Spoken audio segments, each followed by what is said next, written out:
Техническое совещание по укреплению трансграничного сотрудничества по готовности и реагированию на чрезвычайные ситуации между Комитетом по чрезвычайным ситуациям и гражданской обороне и Национальным министерством по управлению стихийных бедствий Афганистана прошло сегодня, 25 декабря в Душанбе. Как сообщил Авеста, начальник пресс-центра КЧС Умида Юсуфи, совещание состоялось в рамках дальнейшей реализации проекта укрепления потенциала снижения риска бедствий и реагирования, подписанного между КЧС, правительством Японии и ПРООН в сентябре 2016 года. Заседание прошло в новом здании учебно-методического центра Комитета под председательством заместителя председателя КЧС полковника Салимзода. Делегацию Афганистана возглавил заместитель министра Национального министерства Мухаммад Хайдари. Таджикистан наращивает импорт природного газа из Узбекистана. Сумма импорта природного газа из соседнего Узбекистана до 1 декабря этого года составила около 3 миллионов 800 тысяч долларов. В импортном разделе официальной статистики отсутствует отдельная глава об объемах импорта природного газа и лишь указывает сумма ее покупки из Узбекистана. Таким образом, сумма импорта природного газа из соседнего государства составила 3 миллиона 789 тысяч долларов. В сентябрьском отчете Министерства экономического развития и торговли РТ Мониторинг и ранее оповещение о Таджикистане сообщалось, что до 1 декабря этого года импорт природного газа составит около 10 миллионов кубических метров на общую сумму 1 миллион долларов.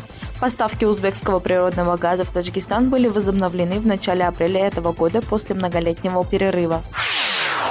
Информационное агентство «Авеста». 4 звуковых выпуска в день, и все это для тебя. В городе Худжанд прошла церемония награждения конкурса «Лучший предприниматель» 2018 года, организованного по инициативе председателя Сагдийской области Раджабой Ахмадзода. Как сообщает пресс-служба компании мобильной связи ТСЛ, по итогам работы в 2018 году компания ТСЛ удостоилась почетного приза конкурса в номинации «Лучший предприниматель в области транспорта и коммуникаций». Областной конкурс «Лучший предприниматель» 2018 года был организован по постановлению председателя Сагдийской области в апреле текущего года с целью поддержки и развития предпринимательской деятельности, которая способствует экономическому и социальному развитию сообщества. Министерство культуры Таджикистана совместно с Комитетом по телевидению и радиовещанию страны приглашает желающих принять участие в республиканском конкурсе «Таджикистан. Мой любимый край». Как сообщает пресс-центр Минкультуры, конкурс проводится в целях достойного празднования 30-летия государственной независимости Республики Таджикистан. Также целью конкурса является выявление новых талантов в сфере искусства, повышение уровня профессионального мастера, укрепление исполнительского мастерства и создание новых высокодейственных произведений.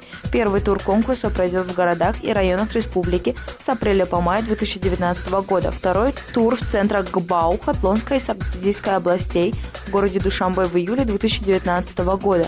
Заключительный третий тур и гала-концерт пройдут в столице страны 16 ноября 2019 года. Конкурс пройдет по следующим номинациям: лучший композитор, лучший певец, лучший исполнитель, лучший поэт и лучший чтец. Обладателя гран-при конкурса ожидает денежная премия в размере 50 тысяч самани. Участники конкурса, завоевавшие первые 3 места, получат 30 тысяч, 20 тысяч и 15 тысяч самани соответственно. Информацией сыт не будешь. Будешь информирован, если даже не сыт. Информационное агентство «Авеста». На базе ООО «Худжанд Торгмаш» планируется создать новое таджикско-узбекское предприятие по производству трансформаторов.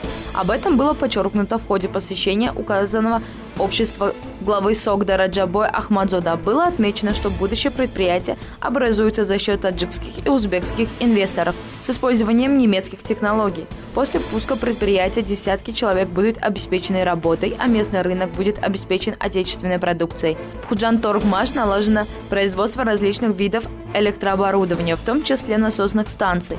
За 11 месяцев текущего года предприятие произвело продукцию на сумму 2,5 миллиона самани, что в 2 раза превышает показатели аналогичного периода прошлого года.